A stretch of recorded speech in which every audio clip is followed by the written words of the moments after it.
প্রতীক্ষার পর অবশেষে কিন্তু গ্রাম পঞ্চায়েত ভিত্তিক আবারও একটি নতুন চাকরির বিজ্ঞপ্তি নিয়ে চলে এসেছি, যেখানে অল ওভার ওয়েস্ট বেঙ্গল জুড়ে এই সকল চাকরির বিজ্ঞপ্তিগুলি আপনারা অন স্ক্রিনে এক এক করে দেখে নিতে পারছেন।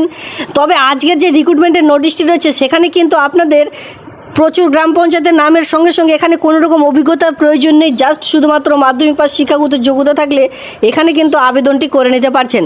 ঠিক আছে, তো মাধ্যমিক পাস শিক্ষাগত যোগ্যতায় গ্রাম পঞ্চায়েতে বিভিন্ন ধরনের পোস্টে কর্মী নিয়োগের একটি নতুন চাকরির বিজ্ঞপ্তি এই মুহূর্তে প্রকাশিত হলো, যার রিক্রুটমেন্ট নোটিশ নাম্বার আপনারা যদি কেউ ডাউনলোড করতে চান অবশ্যই ভিডিওটি ঠিক নিচে রয়েছে ডিসক্রিপশন বক্সে টেলিগ্রাম গ্রুপের লিঙ্ক, সেখানে অবশ্যই যুক্ত হয়ে যান। কারণ কি প্রতিদিন টাইম টু টাইম আপনারা এই সকল ভিডিওর সঙ্গে নোটিফিকেশনগুলি সেখান থেকে কিন্তু ডাউনলোড করে নিতে পারবেন। নিত্য নতুন ভিডিওর সঙ্গে আজকের যে মেন টপিকটি থাকছে সেটা কিন্তু গ্রাম পঞ্চায়েত ভিত্তিক একটি নতুন চাকরির বিজ্ঞপ্তি মাধ্যমিক পাস শিক্ষাগত যোগ্যতায়, যেখানে কিন্তু আপনারা সকলেই আবেদনটি করে নিতে পারছেন। তো চলো সরাসরি সেই যে রিক্রুটমেন্টের নোটিশটি রয়েছে সেই নোটিশটির মধ্যে যাওয়া যাক। তবে বন্ধুরা, এখানে আপনারা মাথায় রাখবেন, এখানে আবেদন করার পর আমি আপনাদের বলে রাখছি কোনো রকম কিন্তু লিখিত এক্সাম থাকছে না, শুধুমাত্র ইন্টারভিউর ভিত্তিতে, মানে এখানে আপনাদের সরাসরি ইন্টারভিউর ভিত্তিতে পুরো যে প্রসেস সেটা কিন্তু এখানে নিয়োগের প্রসিডিওর রয়েছে।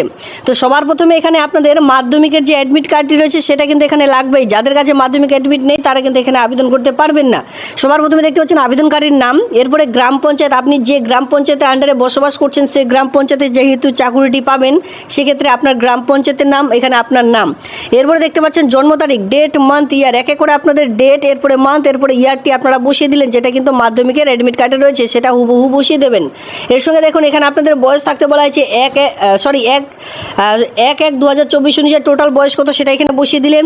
যেহেতু যারা মেয়েদের ক্ষেত্রে, বিবাহিত মেয়েদের ক্ষেত্রে স্বামী নাম বসাতে পারেন, বাকিদের ক্ষেত্রে এখানে পিতার নাম বসিয়ে দিবেন। ঠিক আছে, এরপরে দেখতে পাচ্ছেন বসবাসকারীর যে ঠিকানা সেটা আপনাদের বসাতে হবে। সবার প্রথমে গ্রাম, এরপরে থানা, জেলা, আপনি কোন জেলা থেকে এই ভিডিওটি দেখছেন, এই সকল সমস্ত রকম এক এক করে বসিয়ে দিতে হচ্ছে। এখানে আপনারা চাইলে বাংলাতেও কিন্তু ফর্মটি ফিল আপ করতে পারেন, অথবা এখানে বাংলাতে রয়েছে আপনারা চাইলে ইংরেজিতেও কিন্তু ফর্মটি ফিল আপ করতে পারেন। এর সঙ্গে দেখতে পাচ্ছেন এই যে গ্রাম, থানা, ঠিকানা, এই সকল ফুল অ্যাড্রেসে কিন্তু এখানে আপনাদের দিতে হবে। আর এই অফলাইনের যতগুলি অফলাইনে ফর্ম রয়েছে, বিশেষ করে ইন্টারভিউর ভিত্তিতে রিটেন এক্সামিনেশন থাকলে এই সকল সমস্ত রকম কিন্তু আপনাদের মোবাইল নাম্বার খুবই গুরুত্বপূর্ণ, সেক্ষেত্রে মোবাইল নাম্বারটি আপনারা দেখে শুনে বসাবেন। এরপরে দেখতে পাচ্ছেন সকলের কাছে এখন আধার কার্ড রয়েছে, তো এখানে আপনাদের আধার কার্ড নাম্বারটি বসিয়ে দিতে হবে। এরপরে কিন্তু এখানে কিন্তু ভোটার কার্ড ছাড়া আবেদন করতে পারবেন না, বারবার বলে দিচ্ছি, যেহেতু এখানে গ্রাম পঞ্চায়েত ভিত্তিক আবেদন, রেসিডেন্সিয়ালরাই আবেদন করতে পারবেন, সেক্ষেত্রে এখানে কিন্তু ভোটার কার্ডের যে সংশোধন, আবেদনকারীর নাম বা পিতা অথবা স্বামীর নাম এখানে কিন্তু আপনাদের অনুযায়ী এখানে যে ভোটার লিস্ট অনুসারে আছে তার যে পত্র নাম্বার, মানে সিরিয়াল নাম্বার, অংশ নম্বর, এই সকল আপনাদের বসাতে হবে। যদি SC ST হয়ে থাকেন সেক্ষেত্রে SC দিলেন। এর সঙ্গে আপনারা চাইলে পাশে নাম্বারটি দিতে পারেন যদি জায়গা থাকে। ঠিক আছে, রেশন কার্ড নাম্বারটি এখানে আপনাদের বসাতে হবে। এর নিচে চলে আসবেন, এখানে কিন্তু মাধ্যমিক পাস শিক্ষাগত যোগ্যতা অনুযায়ী সেক্ষেত্রে এখানে পরীক্ষার নাম সবার প্রথমে এখানে আপনারা মাধ্যমিক বাংলাতে লিখতে পারেন, অথবা যারা ইংলিশতে ফিল আপ করবেন মাধ্যমিক পুরো বা অথবা MP শর্টকাটে যে বোর্ডের আন্ডারে পাস করেছেন, WBB স্কুল বোর্ডের আন্ডারে হয়ে থাকলে West Bengal board of secondary education সেটাও এখানে বসাতে পারেন। পরীক্ষায় বসার বছর, মানে আপনি কোন বছরে মাধ্যমিক পাসটি করেছেন সেই ইয়ারটি বসিয়ে দিলেন। মোট নাম্বার, এখানে আপনার টোটাল কতর মধ্যে পরীক্ষা হয়েছিল, সাধারণত যারা এখন পাস করছেন তারা কিন্তু 700-র মধ্যে পরীক্ষা পাস করছেন। প্রাপ্ত নম্বর, তার মধ্যে আপনি কত পেয়েছেন, কত শতকরা মানে পার্সেন্টেজ নাম্বার নিয়ে আপনি পাস করেছেন সেটা এখানে জাস্ট বসিয়ে দিতে বলা হয়েছে। এরপরে এই ফর্মটির সঙ্গে আপনাদের যাবতীয় ডকুমেন্টস অবশ্যই অ্যাটাচ করতে হবে, সেই সকল খুবই গুরুত্বপূর্ণ, কারণ কি এখান থেকে একটি ডকুমেন্টস আপনারা মিস করলে আপনার সেই ফর্মটি কিন্তু রিজেক্ট করে দেওয়া হবে। আর অবশ্যই টাইম দেখলে আপনারা কিন্তু মাথা খারাপ হয়ে যায়। আমি সর্বপ্রথমে টাইমটি দেখিয়ে দিচ্ছি কত তারিখে লাস্ট ডেট রয়েছে। এখানে কিন্তু 5/9/2024 থেকে সামনের মাসের 4/10/2024 তারিখ পর্যন্ত কিন্তু যে ফর্ম সেটা কিন্তু জমা নেওয়ার কাজ চলবে, সকাল 11টা থেকে বিকাল 5টা পর্যন্ত। আপনাদের এলাকার যে BDO অফিস রয়েছে, যেহেতু এটি গ্রাম পঞ্চায়েত ভিত্তিক, সেক্ষেত্রে BDO অফিসে সকল সমস্ত রকম সম্পূর্ণ করা হয়ে থাকে। গ্রাম পঞ্চায়েতের যে কোনো রকম রিক্রুটমেন্টই কিন্তু আপনাদের ব্লক এরিয়ার মধ্যেই এই সকল চাকরি বিজ্ঞপ্তি সম্পূর্ণ করা হয়ে থাকে। সেক্ষেত্রে আপনাদের নিজের যে ব্লক অফিস রয়েছে BDO অফিস, সেই BDO অফিসে গিয়ে ফর্মটি জমা করে দেবেন। অফিসিয়ালি টাইম যেটা বলা হয়েছে 11টা থেকে বিকেল 5টার মধ্যে।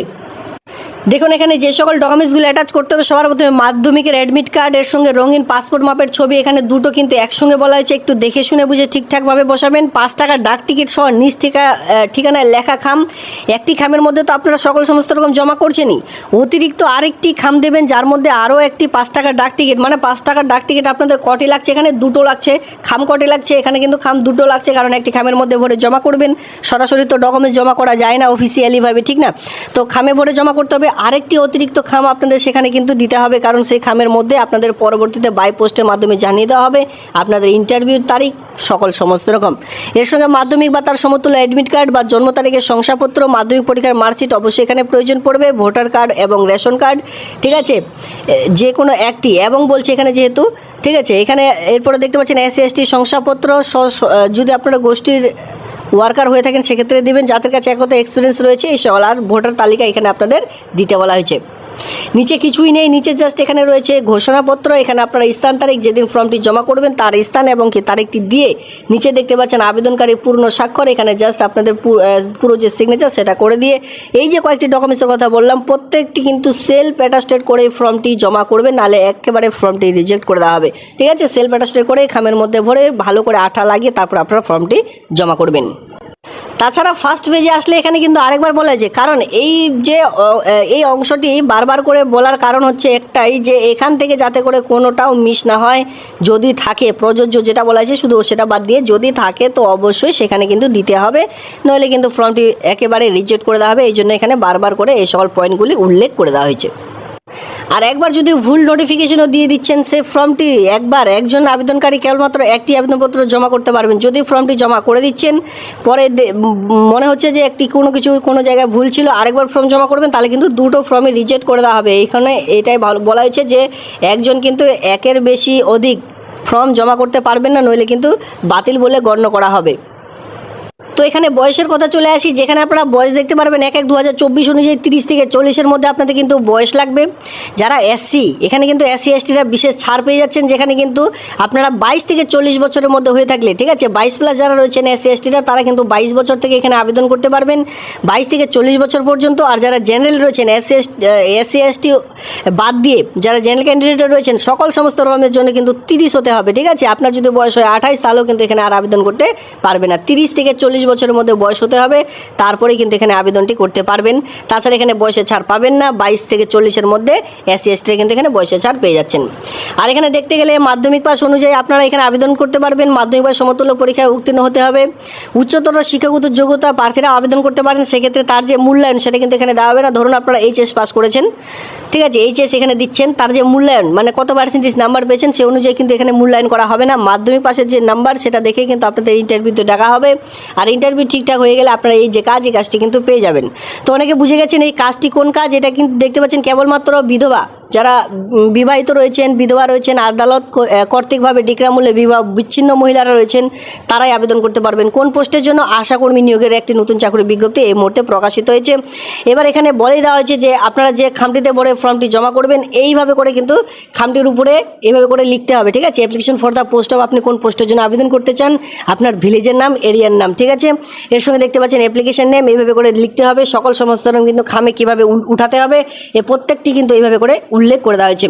এবার যে ঠিকানায় মানে অ্যাড্রেসে জমা করতে হবে, এই যে হচ্ছে ঠিকানা, নিজে গিয়ে আপনারা কিন্তু ফর্মগুলি জমা করে দেবেন। এই হচ্ছে আজকের ভিডিওটি ভালো লাগলে ভিডিওতে লাইক করবেন, এমন নিত্য নতুন ভিডিও সবার আগে দেখবার জন্য চ্যানেলটিকে সাবস্ক্রাইব করে দিয়ে অবশ্যই সঙ্গে থাকবেন। ধন্যবাদ।